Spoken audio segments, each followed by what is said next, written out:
हरियाणा के पंचकुला के इंद्रधनुष ऑडिटोरियम में विकसित भारत गारंटी फॉर रोजगार एंड आजीविका मिशन ग्रामीण यानी कि वीवीजी रामजी राज्य स्तरीय सम्मेलन का आयोजन किया गया। सम्मेलन में मुख्यमंत्री नायब सिंह सैनी ने भी शिरकत की, जहां उन्होंने श्रमिकों के साथ सीधा संवाद किया। पंचकुला के इंद्रधनुष ऑडिटोरियम में आयोजित वीवीजी रामजी राज्य स्तरीय सम्मेलन में सीएम नायब सिंह सैनी बतौर मुख्य अतिथि शामिल हुए। इस अवसर पर विकास एवं पंचायत मंत्री कृष्णलाल पंवार और सामाजिक न्याय एवं अधिकारिता मंत्री कृष्ण बेदी भी उपस्थित थे। सूबे के मुख्यमंत्री नायब सिंह सैनी ने विकसित भारत गारंटी फॉर रोजगार एंड आजीविका मिशन ग्रामीण को मेहनत कर श्रमिकों के जीवन स्तर को ऊंचा उठाने की मजबूत नींव बताते हुए कहा कि ये योजना प्रधानमंत्री नरेंद्र मोदी की उस गारंटी का प्रतीक है जिसमें हर श्रमिक को काम, सम्मान, समय पर मजदूरी और सुरक्षित आजीविका का अधिकार सुनिश्चित किया गया है। सीएम सैनी ने कहा कि वर्ष 2047 तक भारत को विकसित राष्ट्र बनाने का लक्ष्य गांवों और श्रमिकों के सशक्तिकरण के बिना पूरा नहीं किया जा सकता। विकसित भारत का रास्ता गाँव की गलियों से होकर गुजरता है। नायब सिंह सैनी ने कहा कि मनरेगा की विसंगतियों को ध्यान में रखते हुए प्रधानमंत्री नरेंद्र मोदी ने विकसित भारत रोजगार और आजीविका गारंटी मिशन विधेयक 2025 को देश के सामने रखा। इसे विकसित भारत जी रामजी कानून कहा जा रहा है। ये केवल मनरेगा का नाम बदलना नहीं, बल्कि ग्रामीण रोजगार व्यवस्था का संपूर्ण आधुनिकीकरण है। मनरेगा की जो विसंगतियां थी उनको ध्यान में रखते हुए देश के यशस्वी प्रधानमंत्री आदरणीय नरेंद्र मोदी जी ने जो विकसित भारत जी राम जी ये योजना लाकर समय की मांग के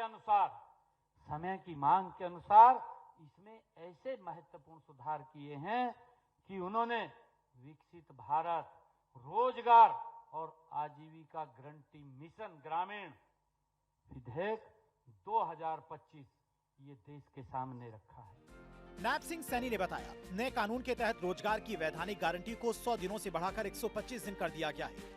इसके साथ ही राज्यों को फसल बुवाई और कटाई के समय 60 दिनों के लिए कार्य रोकने का अधिकार दिया गया है। इससे श्रमिकों को 60 दिनों का काम भी मिलेगा और वीवीजी रामजी के तहत अतिरिक्त 125 दिनों का रोजगार भी मिलेगा। इससे देश में एक ग्रामीण अकुशल श्रमिक की वार्षिक आय में औसतन 7,000 रुपए से अधिक की बढ़ोतरी होगी। हरियाणा में हर श्रमिक को कम से कम 10,000 रुपए अधिक मिलेंगे। हरियाणा में प्रतिदिन देश में सर्वाधिक 400 रुपए की दर से न्यूनतम मजदूरी दी जाती है। इससे हर श्रमिक की वार्षिक आय कम से कम 50,000 रुपए हो सकती है। इस कानून में कार्यों की प्रकृति को बदला गया है और इसमें पहले से काफी अधिक कामों को जोड़ा गया है। इससे श्रमिकों को अधिक काम मिलेगा और गांवों के विकास के अधिक काम होंगे। पहले मनरेगा के तहत सीमित रोजगार दिया जाता था, तो इसमें आपको अधिक काम मिलेगा, काम की कमी नहीं होगी आपके पास। आप जब चाहेंगे तो आपको काम मिलेगा और गांव के विकास के अधिक काम इसके अंदर होंगे। साथियों, पहले मनरेगा के तहत सीमित रोजगार के साधन थे। अब जल सुरक्षा आप इसके अंदर काम कर सकेंगे और जो ग्रामीण अवसंरचना है, गांव के अंदर जो काम चलते हैं उसके अंदर आप काम कर सकेंगे। आजीविका संसाधन है, अन्य और काम है, उन चाहे जलवायु परिवर्तन से निपटने वाली जो हमारे स्थायी परिसंपत्तियों के निर्माण में भी ये रोजगार का ये दिया जाएगा, इसका दायरा बढ़ाया गया है। सीएम सैनी ने कहा कि मनरेगा के नाम पर देश के कई हिस्सों में भ्रष्टाचार, फर्जी जॉब कार्ड, ठेकेदारों का वर्चस्व और मजदूरों के हक की लूट हुई है। सीएजी की रिपोर्ट से लेकर सामाजिक ऑडिट तक में बार बार ये सामने आया कि असली मजदूर काम करता रहा और जेबें औरों की भरती रही। सीएम सैनी ने कहा कि वीवीजी रामजी योजना से श्रमिकों के अधिकार पहले से कहीं ज्यादा मजबूत हुए। मनरेगा के नाम पर देश के कई हिस्सों में भ्रष्टाचार, फर्जी जॉब कार्ड, ठेकेदारों का वहां मनमानी, मजदूरों के हक की लूट। और जब सीएजी की रिपोर्ट आई तो सीएजी की रिपोर्ट से लेकर के सोशल ऑडिट तक बार बार यह देखने को मिला कि असली मजदूर काम करता रहा और जेबें किसी और की भरती रही।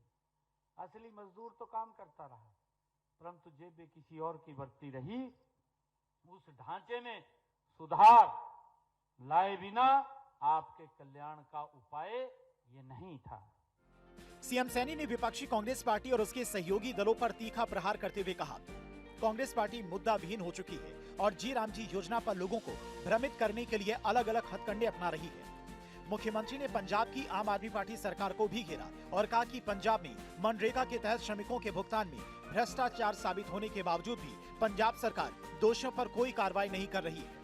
मुख्यमंत्री ने विभिन्न जिलों से आए योजना के श्रमिकों से संवाद किया और जी राम जी योजना के संबंध में उनके अनुभव भी लिए। इस अवसर पर राज्यसभा सांसद कार्तिकेय शर्मा और श्रीमती रेखा शर्मा, हरियाणा विधानसभा के पूर्व अध्यक्ष ज्ञान चंद्र गुप्ता, उपायुक्त सतपाल शर्मा, अतिरिक्त उपायुक्त और डीआरडीए पंचकुला की मुख्य कार्यकारी अधिकारी श्रीमती निशा यादव, बीजेपी प्रदेश उपाध्यक्ष श्रीमती बंडो कटारिया, जिलाध्यक्ष अजय मित्तल, हरियाणा मनरेगा मेट मजदूर संघ के अध्यक्ष नवीन कुमार सहित अन्य गणमान्य व्यक्ति उपस्थित थे। भारत 24 के लिए चंडीगढ़ से डॉक्टर थानेश्वर